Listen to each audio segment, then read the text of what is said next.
Hiles here, aka the Mindset Guy, with today's training video, which is all about the ultimate success formula. And I first came across this formula, I think it was '86, when I first read Tony Robbins' book, Unlimited Power.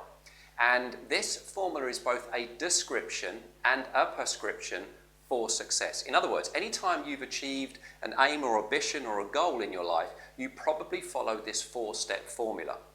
And it is also a prescription for success. So if you're not achieving in any area of your life, whether that's health, wealth, love, or lifestyle, then there's maybe something in this model for you to look at.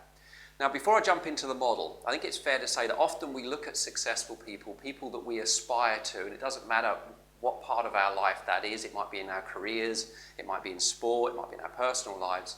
You know, it's easy to look at them and think they have some kind of special gift. But the truth is they don't, right? They're basically doing things slightly different to the way you or I are doing them.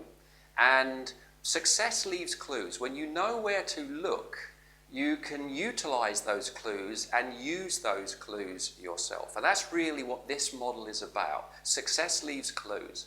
So let me first take you through the model high level, and then let's break it down and go through each of the 4 areas and look at 2 things: what could be going wrong, and then how to fix it. So let's start here with the model. So here's a sort of pictorial model. And this is sort of part 1 of a 2-part process I'm going to take you through. We're going to build this in the next video over here. But this is all about learning from our own experience. Some call it the school of hard knocks.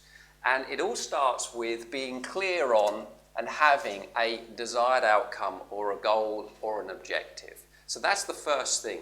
Everything then is built around that. Everything then comes from that. Without that, nothing else works. Now, once you know what it is that you want to achieve, and this may be on a big scale, it might be like a 5-year goal that you've got for yourself, or it could come down to a conversation that you're having.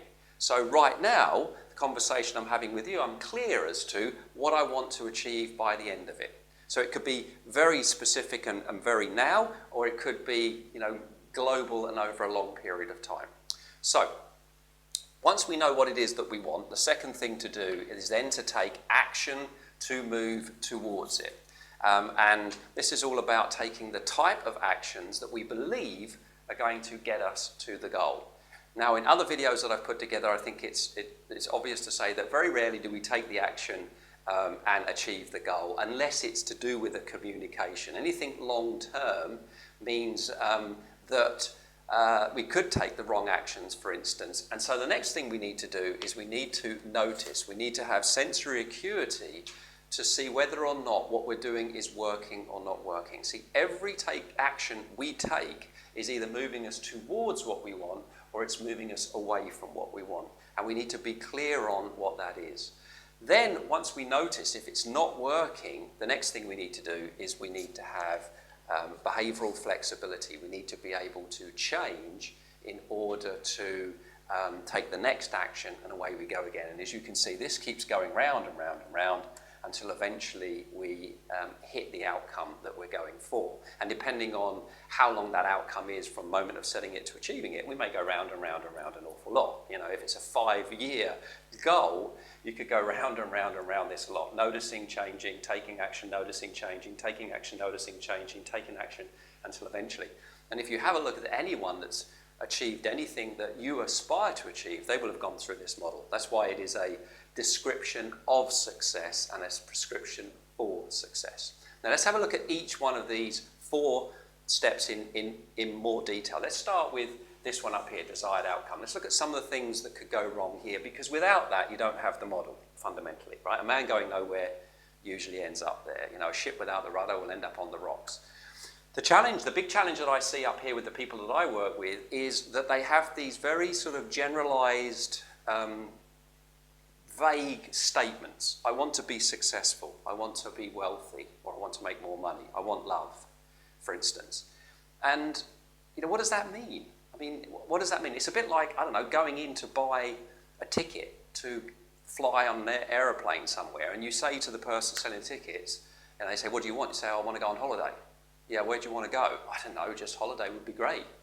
But you want to buy a ticket, right? Yep, yeah, I do, yeah. Well, where do you want to go? I don't know, I just want to go on holiday. I mean, you're going to struggle, right? You've got to be more specific than that. So unless the goal is set in sort of specific language, measurable language, and time-bound language, it isn't really a goal. It's a bit like a toothless shark. You know, it doesn't have the bite, and you need the bite because what you set is what you get. And so if you set vague, then you're going to get vague coming back. If you set specific, then you get specific coming back. So that's the first thing. So to set a goal would be something like, I want to drop 15 pounds by September the 19th, for instance. Okay, very clear, and it's got everything in there. It's specific, it's measurable, and it's time-bound. I want to increase my sales volume by 20% by December the 31st. Very specific, very measurable, very time-bound. So that's the first challenge that I see with people. They set a goal that I want to do better than I'm doing. I want to make more money. Well, here's a quid, right? Go away, you've made more money. No, wasn't what I meant. What did you mean? So we've got to be more specific around those things that we want. The second thing that's important about the goal is it isn't just the goal, it's about getting the feeling of the achievement of the goal. This is what I call the golden rule of goal achievement. The more you can get the feeling of what it would be like once the goal is achieved, the quicker you will achieve the goal, because you're going to take action with that feeling, and it's going to move you through this process much, much quicker. So part of that is to visualize, is to get the best possible picture. And once again, some people focus on what they don't want rather than what they do want. They keep talking about what they don't want. Well, I don't want to be broke anymore, right? I don't want to go around with no money in my wallet anymore. Or I don't want to be lonely anymore. Or I don't want to be overweight anymore. And of course, you're focused on what you don't want rather than what you do want. And then you create the picture of what you don't want, and of course, it creates the feeling, and so we go. So it's very important. One of the quickest ways to, one, create the feeling, and two, to use images powerfully is to create a vision board, is to actually create an image or images on a board of the outcomes that you would like to achieve. So there's just a couple of things in terms of getting that right and getting that clear and setting the brain up to achieve the goal. So that's that part up there. Now let's come down and have a look at action. So once we've got the goal, then we need to take action. So a couple of things in actions. Firstly, sometimes we don't take action because of fear or doubt. And this is this yes, but. The yes is the desire. The yes is the goal. The yes is what we want, but. And then we talk about fears, doubts, worries, concerns, limits, lacks, labels, those sorts of things.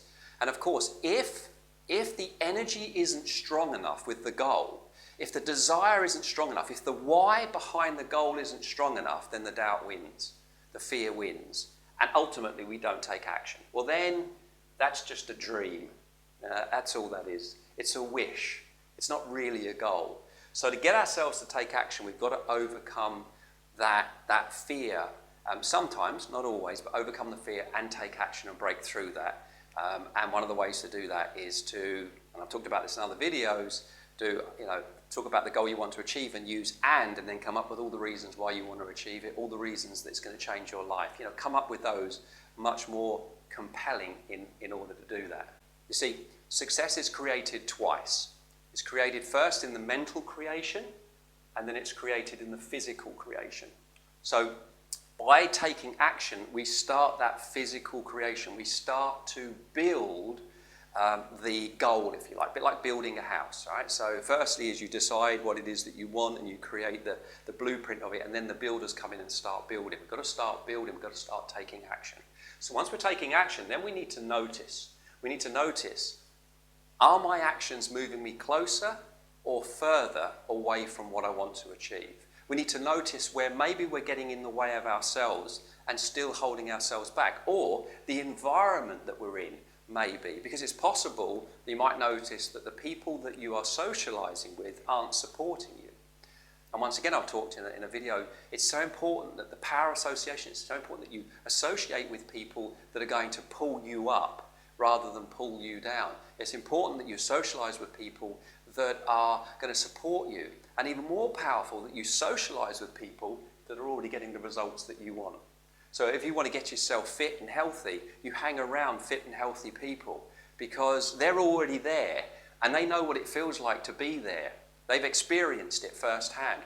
If you want to build an online business, then they'll hang around people that are building online businesses because they're there, they've arrived, they know what it's like, and they can support you better. So this is about getting into masterminds and being around individuals that are going to support you. But you might notice, for instance, that actually I don't have that support. You notice that. You could notice that you're getting in the way of yourself with doubts, and you need to affirm more.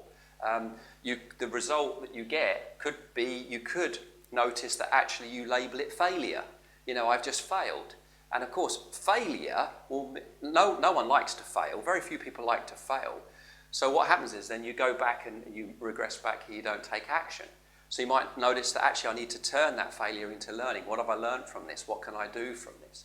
You might notice actually that maybe you take action and you get rejected. The action might be that you pitch a business idea to some investors, or you pitch the idea to the bank manager and ask for some sort of business loan, and they reject your idea, right?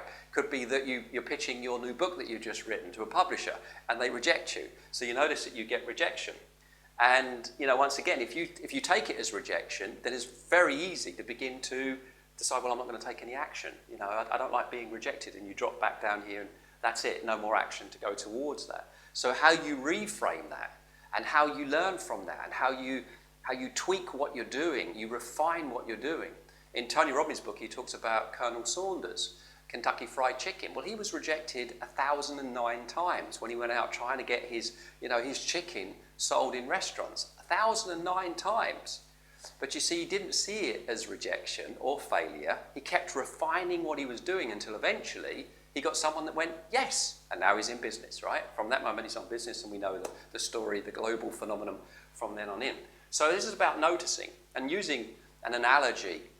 I was sat at my desk this morning, and beside me is the window out into the garden, and one of these big blue bottles came in the window, right? So it flew in, and it's huge, these really, really big ones. And of course, he goes steaming towards the window, and he goes whack into the window, and you can hear it. It's such a big fly, you can hear it at the window. But what does it do? Well, it comes back, and then it has another go, and it comes back, has another go, it comes back, has another go, and it's going up and down the window like this, and you're kind of going, that's a bit of a daft fly. And sometimes we do act like that daft fly. We keep doing what's not working. We don't notice it isn't working. So we just do it harder, we do it faster, we do it quicker, and it's actually not working. If the fly just backed off, had a good look around and saw there's the gap, it would go out pretty quickly. So noticing with the quicker we notice and the quicker we change, it's not working, the quicker we can get here, rather than keep making the same mistake over and over and over and over and over again. So that's notice. And then we've got the last thing here, which is change. This is about behavioural flexibility, and this isn't easy because we're habitual creatures. We get stuck in an habitual way of doing things, and that's it. I'll give you an example. When sometimes I work with sales teams, and someone will say to me, God, I've tried 100 ways to open up that account, I just can't do it. I go, 100 ways? That means they've gone around this 100 times, right? Notice, change, notice, change, notice, change. Now what's the chances of that? Probably zero. What they've done is the same way over and over and over again and haven't changed, right? It's probably closer to the truth. So having that flexibility to change is absolutely essential. It's about being creative. It's about coming up with a new idea. It's about coming up with a new approach. It's about coming at it from a slightly different angle. It's about dropping what's not working as quickly as possible to try something else as quickly as possible. And that then enables us to take another action, and away we go round again. And just to finish on a story, I was sat round a friend's house. This is a few years ago now. We were just having a glass of wine, and their daughter came walking in, little Francesca came walking into the kitchen, and she announces to Mum, can I go outside and play, please? Mummy, can I go outside and play? And Mum looks out, and it was raining outside. So she goes, oh no, Francesca, it's not very nice out there, no.